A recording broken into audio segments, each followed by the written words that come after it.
Bonjour tout le monde et bienvenue dans une nouvelle édition de Cinformi News. En Italie, ils sont plus de 2 millions les immigrés nés à l'étranger qui ont contribué en 2010 à la fiscalité du pays en payant presque 6,2 milliards de taxes nettes. Les immigrés ici représentent 6,8% du nombre total de la population qui a payé. Ils payent plus de 4% du total net payé. Par rapport à 2009, le nombre des étrangers qui ont payé a légèrement diminué, tandis que les impôts versés sont augmentés. Les données proviennent d'une étude menée par la Fondation Moressa Leone sur le comportement budgétaire des immigrés. La région du Trentino Adige et du Frioul-Vénétie Julien reste celle les plus marquées par l'importance des contributions fiscales payées par les étrangers.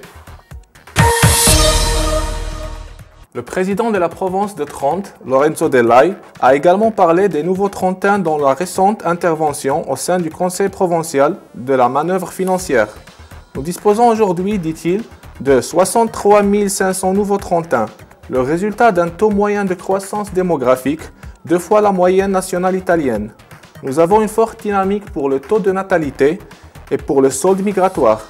Nous avons une communauté de 50 700 personnes n'ayant pas la nationalité italienne qui proviennent de plusieurs pays. Plus de 10 600 enfants d'immigrés sont inscrits dans nos écoles. Beaucoup sont nés ici. Ils sont trentins à tous les effets et il est temps que l'État reconnaisse leurs droits du sol à la pleine citoyenneté italienne. Nous, on les considère toujours des citoyens entièrement trentins.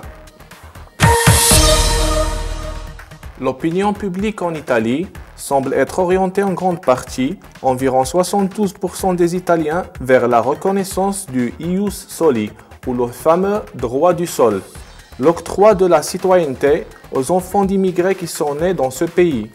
C'est ce que dit le 46e rapport Censis de la situation sociale au pays en 2012. Selon l'étude, au sein des États membres de l'Union européenne, il existe des lois et procédures différentes en ce qui concerne le droit de la citoyenneté. Mais il devient de plus en plus urgent de trouver des normes communes européennes. Le rapport Censis parle entre autres de l'importance du dialogue interreligieux dans le processus d'inclusion sociale. Pour ce Noël aussi, la petite ville historique de Miola, sur le haut plateau de Pinay dans le Trentin, est devenue Il Paese dei Presepi, ou le pays des crèches de Noël. La ville de Miola est pleine de petits berceaux réalisés par les familles.